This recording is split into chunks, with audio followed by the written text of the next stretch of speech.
Hi students, 6th standard, chapter 1, third term, fraction exercise 1.1 7th sum. Gauri purchased 3.5 kg of tomatoes, 3 by 4 kg of brinjal and 1 by 4 kg of onion. What is the total weight of the vegetables she bought? Okay Gowri purchased இப்போது என்ன சொல்கிறாங்கன்னா கௌரி வந்து 3.5 kilo தக்காளியும் 3/4 kg of கத்திரிக்காயும் 1/4 kg of ஆனியனும் வாங்கியிருக்காங்க. அப்போது மொத்தம் எவ்வளோ வாங்கியிருக்காங்க அப்படின்னு கேட்டிருக்காங்க. இங்கே என்ன கொடுத்துருக்காங்கன்னா டோட்டல்னா என்ன? டோட்டல்னா ஆட் பண்ணணும். இப்போ கண்டுபிடிச்சிடலாம். ஃபஸ்ட்டு மிக்சடு ஃப்ராக்ஷனில் இருக்குது. மிக்சடு ஃப்ராக்ஷன் வந்து நம்ம என்ன பண்ணோம்? மிக்சடு ஃப்ராக்ஷனில் இருக்குது இம்ப்ராப்பர் ஃப்ராக்ஷனாக மாற்றணும். Solution first 3.5 kg of tomatoes வந்து 3.5 kg இருக்குது இல்லையா? இது மிக்சடு ஃப்ராக்ஷனாக இருக்குது. மிக்சடு ஃப்ராக்ஷன் வந்து என்னவா மாற்றணும்? Improper fraction. இது எப்படின்னா இது ரெண்டும் மல்டிப்ளை பண்ணணும், அந்த வர ஆன்சரை ஆட் பண்ணணும். ஓகேவா? 2 3s are 2 into 3. ஓகேவா? அடுத்து வர்றதை இது ப்ராக்கெட், இது ரெண்டு ப்ராக்கெட் பண்ணிவிட்டு +1 கீழே என்ன இருக்கோ டிவைடட், என்ன டினாமினேட்டில் இருக்கோ அது அப்படி போட்டுடணும். 2 3s are 6 +1 /2. அப்போது 6 + 1 7/2. அடுத்தது என்ன கொடுத்துருக்காங்க? பிரிஞ்சால் 3/4. 3/4 கேட்டிருந்தாங்கன்னா 3/4 தான். ஏன்னா இது மிக்சர் ஃப்ராக்ஷனாக கொடுக்கல, இது ப்ராப்பர் ஃப்ராக்ஷனாக கொடுத்துருக்காங்க.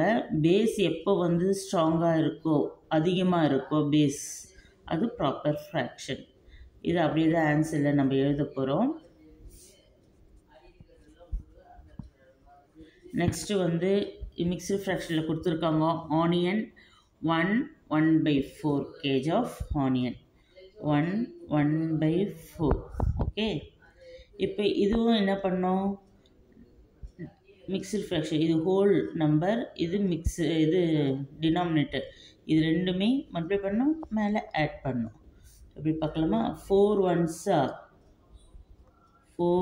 1s are மேலே வந்து ஆட் பண்ணணும். 1 / டினாமினேட்டில் என்ன இருக்கோ அதே தான் போடணும். 4 1s are 4 + 1 /4. 4 + 1 5/4. ஓகே, நெக்ஸ்ட்டு அவங்க என்ன கேட்டிருக்காங்கன்னா what is the total weight of the vegetables Shiva அப்படின்னு கேட்குறாங்க. இந்த total weight of the vegetables அப்படின்னு எழுதி டோட்டல் வெயிட்னா ஆட் பண்ணணும்.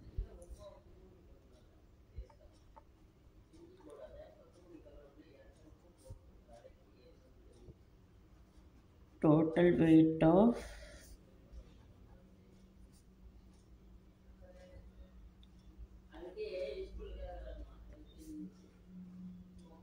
tables. அப்போ இவங்க மூணுமே ஆட் பண்ணிடணும். 7/2 3/4 5/4. 7/2 3/4 + 5/4. இப்போது இது மூணுத்துலேயுமே டினாமினேட்டர் சேமாக இருக்கணும். இது மூணுத்தில் எது டினாமினேட்டர் சேமாக இல்லைன்னா இது இல்லை. இவங்க ரெண்டு பேர் சேமாக இருக்காங்க. ஏன்னா ப்ளஸ்ஸோ மைனஸோ இருந்தால் ஃபஸ்ட்டு நம்ம கண்டுபிடிக்கிறது என்னன்னா டினாமினேட்டர் சேமாக இருக்கா, ப்ளஸ் மைனஸ் நம்ம ஃப்ராக்ஷனில் பண்ணுறோமா, அப்போ உடனே நம்ம என்ன கண்டுபிடிக்கணும்? டினாமினேட்டர் சேமாக இருக்கா. இங்கே சேமாக இருக்குது, இங்கே சேமாக இல்லை. சேமாக வரணுன்னா 2 டேபிளில் இந்த 4 வருமானு திங்க் பண்ணும். கண்டிப்பாக வரும். எப்படின்னா 7 2 into dash, இது ஒரு ப்ராக்கெட் போட்டுருங்க. 2 டேபிளில் கண்டிப்பாக 4 வரும். என்ன போட்டால் 4 வரும்? 2 போட்டால் வரும். ஏன்னா 2 2s are 4, அதே 2 மேலே போடணும். ஏன்னா இது ரெண்டு கேன்சல் பண்ணால் 1ன்னு வருமா, அப்போ போடலாம் இல்லையா? புரியுதா? முதல்ல சேம் ஆக்கிடணும். எப்போயுமே டினாமினேட்டரில் ஃப்ராக்ஷனில் ப்ளஸ்ஸோ மைனஸோ பண்ணால் டினாமினேட்டர் கம்பல்சரி ஈக்குவல் ஆகிடணும். அப்போ 4 வருமானா வரும்னா உடனே இது போல் போட்டுடணும். அப்புறம் ப்ளஸ் இந்த 3/4 5/4 எழுதிடலாமா?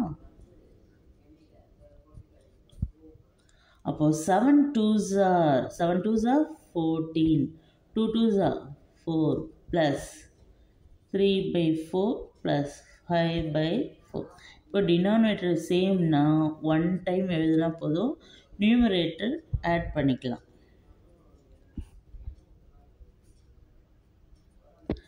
14 + 3 + 5 அப்படின்னா 4 + 3 7, 7 + 5 12. இப்போ என்ன ஆயிடுச்சு? 22/4. இது ரெண்டு எந்த டேபிளில் வருது? ஏன்னா நம்ம இப்படியே ஃப்ராக்ஷன்லேயே விட்டுற முடியாது, கம்பல்சரி நம்ம வந்து மிக்சடு ஃப்ராக்ஷனில் தான் கொடுத்துருக்காங்க. கொஷின் வந்து எதில் கொடுத்துருக்காங்க? மிக்சடு ஃப்ராக்ஷனில் கொடுத்துருக்காங்க. கண்டிப்பாக நீங்கள் எதில் எழுதணும்? மிக்சடு ஃப்ராக்ஷனில் தான் எழுதணும். இது 4 டேபிளாக 2 table அடிச்சிடலாமா? 2 2s are 4, 2 1s are 2, 2 1s are 2. இப்போ 2 டேபிள்ஸ்னால் 2 2s are 4 சொன்னேன். அடுத்தது 2 11s are 22. இது 2 டேபிள்னால இதை போடக்கூடாது. 4 பதிலாக 2 போடணும். 22க்கு பதிலாக 11 போடணும். இப்படி அப்போது 11/2. இது எப்படி டிவைட் பண்ணோம்னா 2 டினாமினேட்டரில் இருக்கிறது டிவைடட் 11. 11 வருமா 2 டேபிளில்? 2 5s are 10 தான் வரும். 2 6s are 12 வரும். அதனால் 2 5s are 10 எடுத்துக்கலாம். கம்மியாக இருக்கிறது தான் எடுக்கணும்.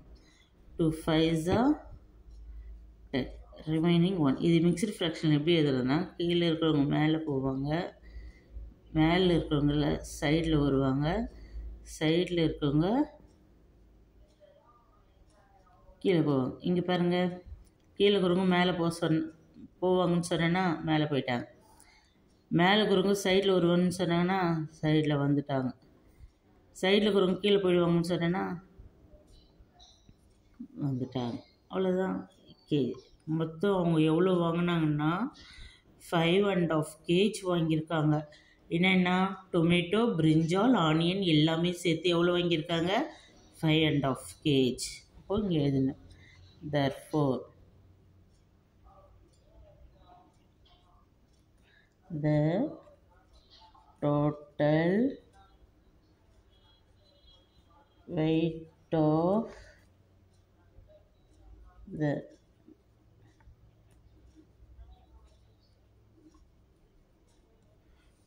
tables.